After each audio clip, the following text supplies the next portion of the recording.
shoot lum ko kamal we ko kamal tel longa chagu jo jel garamam mam tel gonga tel piu bel to chadak pa kon ramamane biya kamal kejan gwasame bana roch bana jaling an rojan balinga jan gwasame cha tani nena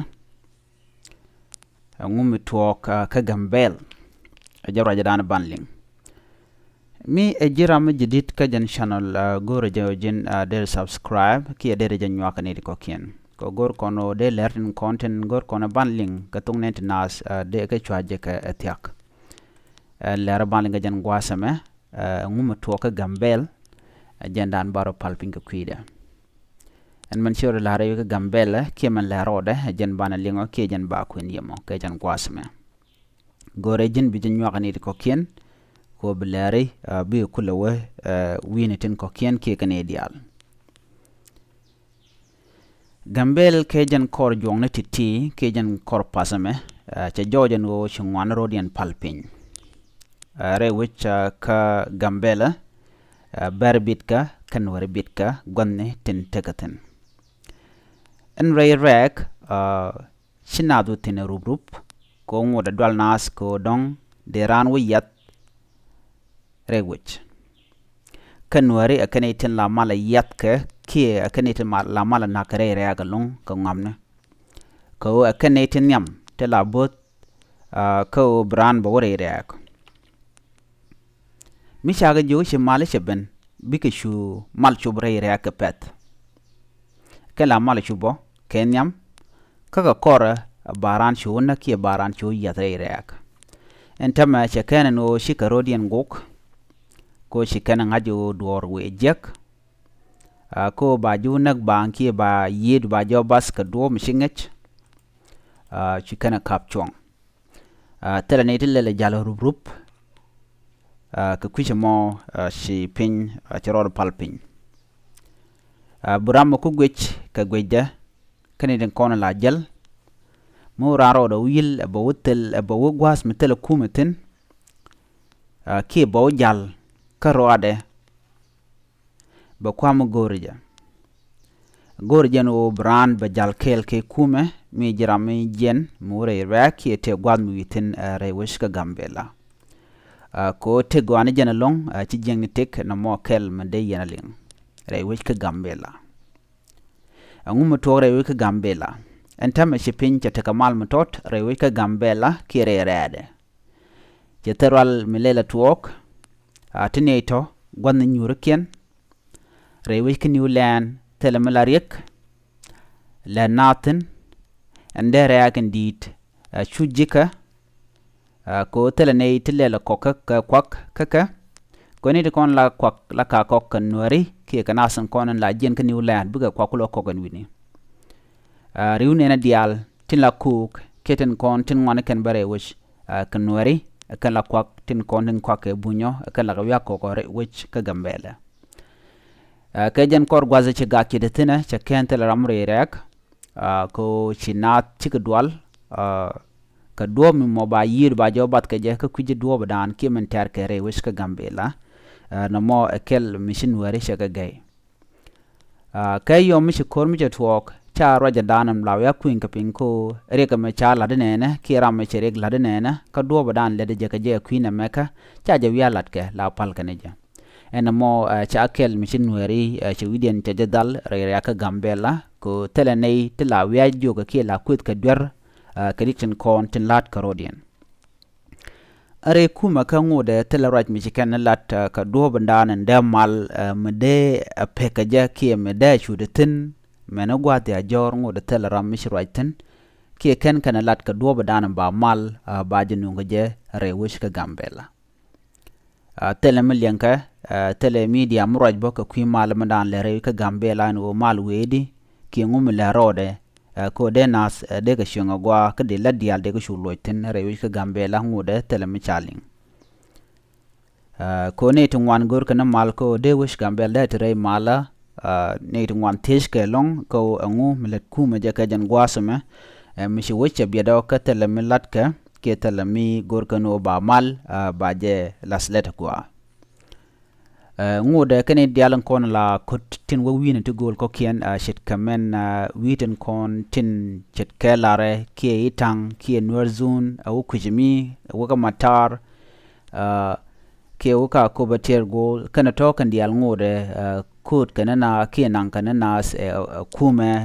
ke kamech ko gang kanwari shit kame dane shi rege dan chetwo me shana cha ko nakre basni kam itang kana bol shirega mo chala do chedetin ka shekuma ba chala do be gang be janang ngum mi sha mal cha de nunga jere wish ka gambele na mo tishkel ki ngu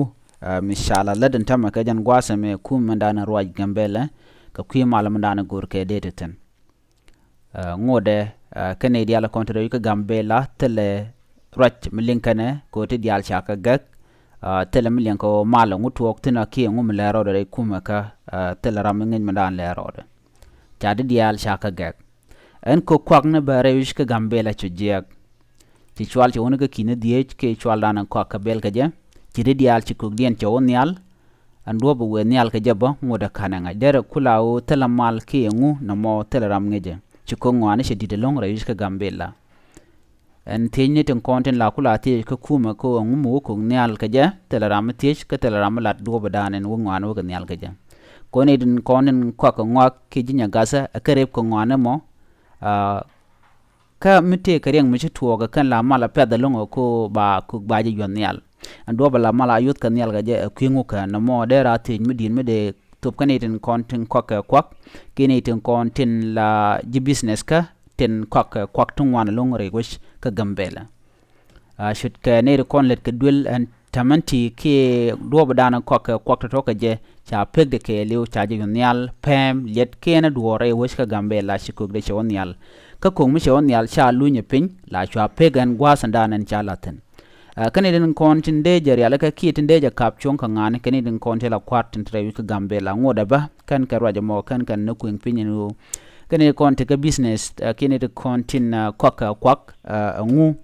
mi yot ko ngwang nyam ka ja ki do bandien ki do ban mis ngoda kanalat ngai ka jen ore wish ka gambela wo ka jen kwishe wo ka nyam Ethiopia to kortetin kam kuma ka Ethiopia kene kuma mara korjaten medere kula jen dong der dial de ga peno no mo kana ngach re wish ka gambela ko telelar milyan ka witin kokien ko teller milyanka telemi lyanka la tok ka kwishe mo ngwane shi rodien gak ki telemi gorka baling rewish ka gambel namo kel mi goro dongde nas de kanaling kelode mo kon karwaje danan to rewish ka gambela ka kwiji refugees ngode reg jaten telekon kan kuma mala kuma UN ke UNHCR dan de konde jenung shakana lo telekwan mununga kejen gwasame ndo badana cha kwan cha nonga je chala do chikumun dangraw shika gaktin content tup ko kwan chikumun men danen la namu ka kwan won cha je wuch cha kwan cha la kam kuma dodien an kuman cha kam kwan cha na cha gar yale ka tide kwan de kan top ke de kwak de kan no an non kwang ne no mo ngoda kan la let chu men ne dia la content cha kwan ko donga kan de content de let ashika mi shawoka manchal ke itio job dian jego te ka vacancy ne ki gwat cha realeka ko ba nat ba ko gurten te bu kwan bukan ko da re refugee ne dialten content re wish ka gambela ka refugees in content re ka gambela ki tentere pin Ethiopia ke lu cha gorno ba ne ko kien ba ka lasletten ala ne ten content dongde kwande kan ko da kana tongo de teleme cha chak lana jeg an wo bala ladene ki kon ba chobane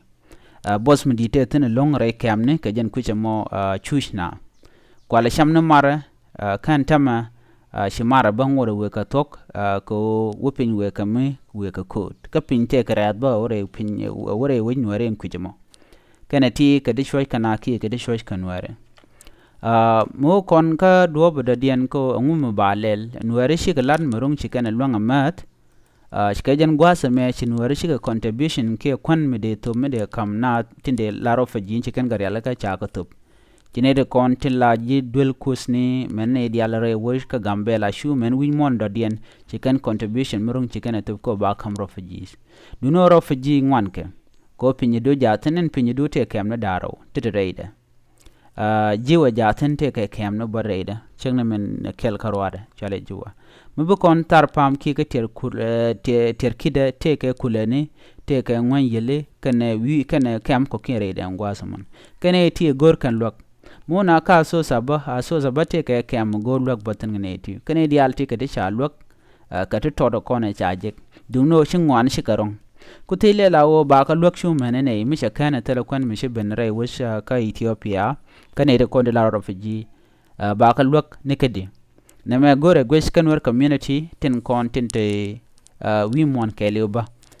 en rik tin kon to kan ware rewi ka Gambela ki rewi ka Ethiopia shire gram kel karik nene dial kan ti gor kan gwen midit mi jira ma jidit ken channel ma gore jin be nyone ko ken ko bileran kon ba nunga bi ka kula mala linga ka pet shu par wejo bi manana le ro rewi ka Gambela bi ka linga ni siang ka jin channel me gore bi nyone ko ken bi ata kamal bye bye